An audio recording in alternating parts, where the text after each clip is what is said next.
푸틴 러시아 대통령의 맞불, 이 맞불은 한국 기업을 넘어서서 한국 산업 전체에 큰 충격을 줄 것으로 예상이 됩니다. 그 맞불이 뭔데 그러느냐? 바로 이거예요. 연말까지 모든 원자재 수입과 수출을 금지한다. 이 말입니다. 러시아가 우크라이나를 침공하고 나서 말입니다. 서방의 제재, 국제결제망에서 퇴출시킨다든가 원유나 가스에 대한 금수 조치를 취했다든가 여기에 대한 반발로 지금 푸틴은요. 연말까지 모든 원자재 수입과 수출을 금지한다고 발표를 한 겁니다. 근데 이게 왜 문제가 되느냐? 여러분, 러시아는 전 세계 1등입니다. 1등. 원자재 생산 국가입니다. 원자재라고 하면 에너지 부분 있잖아요. 에너지 부분. 석유라든가 가스라든가 석탄도 유연탄도 있고 무연탄도 있잖아요. 러시아에는 이거 다 나옵니다.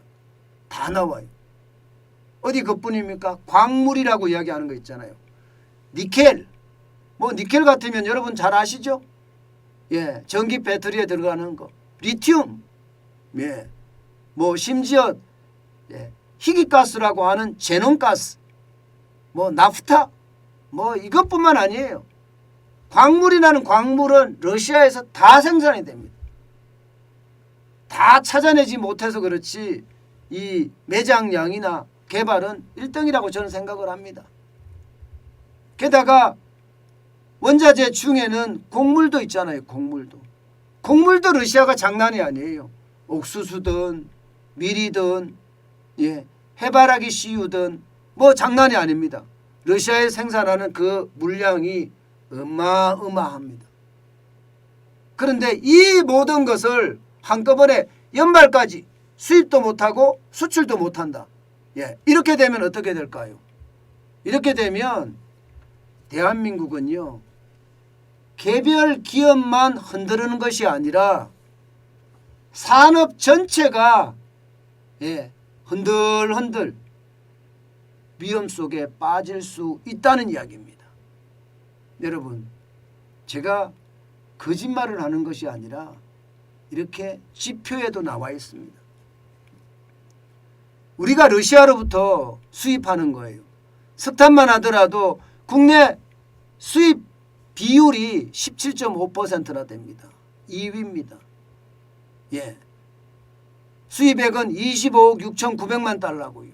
나프타요? 나프타는 23.4%를 러시아로부터 수입합니다. 43억 8,300만 달러입니다. 천연가스요. 6.7%나 러시아로부터 수입합니다. 17억 1,500만 달러입니다. 제논가스요. 이거 반도체에 들어가는 거거든요.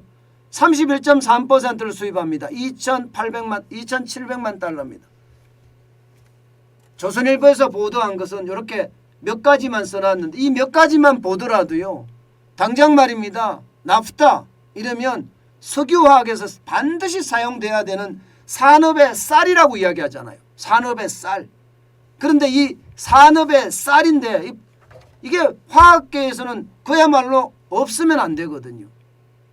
석유화학에서는 반드시 들어가야 되는 그런 기초 원료인데 바로 이 부분이 23.4%를 러시아에 의존하고 있는데 이게 다른 데로 돌린다고 하면 이거 어떻게 됩니까? 가격도 폭등하겠죠. 가격도 폭등하고 왜냐하면 러시아산이 다 검수가 되니까. 그러면 다른 시장에 가서 사야 되는데 다른 시장에 가서 살려고 그러면 우리는 가격을 더 주고 사올 수밖에 없어요. 그러니까 그에 대한 충격 당연히 있을 수밖에 없습니다. 당연히. 그렇게 되면 석유화학 기업뿐만 아니라 석유화학 산업까지도 흔들거린다는 뜻이에요. 어디 그뿐입니까? 제논가스만 하더라도요. 이게 러시아가 아니고 우크라이나가 아니면 생산할 때가 그렇게 많지가 않아요. 지금 러시아에서만 31.3% 수입하는 거지 우크라이나까지 더하면요. 여러분 우크라이나가 17.8%예요.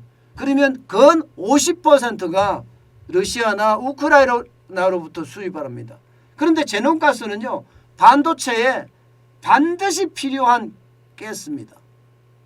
그런데 그 가스가 없으면 반도체 산업이 어떻게 될까요? 이게 반도체 공정이라는 게 수십 가지 공정이 있지만 한 공정이라도 제대로 안 돌아가면 여러분 반도체 공장은 설 수밖에 없습니다. 그만큼 충격이 될 수밖에 없다는 이야기입니다. 충격이 될 수밖에. 니켈도 마찬가지입니다. 니켈은 여러분 알다시피 배터리에 들어가는 거예요. 우리나라 배터리 산업 전 세계 1등으로 가니 안 가니 하고 있는 그 산업입니다. 그런데 우리는 러시아로부터 11%의 수입을 하고 있습니다. 전체 물량의 말입니다. 그런데 이거 생산 못하면 어떻게 됩니까? 이거 수입 못하면 배터리 업계도 충격을 받을 수가 있습니다. 배터리 업계도. 그러니까 아직은 경제까지는 가지 않았지만 개별 기업은 이미 넘어섰다는 거예요. 푸틴의 어떤 그 맞불 자체가 또 서양의 경제 제재 자체가 이게 총체적으로 대한민국에게는 위기로 다가올 수 있다는 이야기입니다. 결국 말입니다. 결국 대한민국이 자랑이라고 이야기할 수 있는 수출까지도 큰 타격을 받을 수가 있습니다. 이렇게 됐을 때 여러분 그 타격의 강도는요 그 어느 때보다 크다. 결국은 고래 싸움에 새우등이 터진다. 새우등이 터지면 다행인데요. 새우등이 터지고 그게 사라질까 두려운 거죠. 저는 정부가 이럴 때 필요하다고 생각합니다. 정부는 이럴 때 태스크포스 팀을 구축을 해서 어떻게 하면 기업들이 기업을 잘할 수 있게끔 도울 수 있는지 이게 핵심이라고 생각을 하거든요. 지금 전 세계는요 이미 3차 세계대전이 벌어졌다고 합니다. 이게 총만 안 쏘았지 미사일만 안 쏘았지 경제적으로는요 3차 세계대전이 벌어졌다는 겁니다.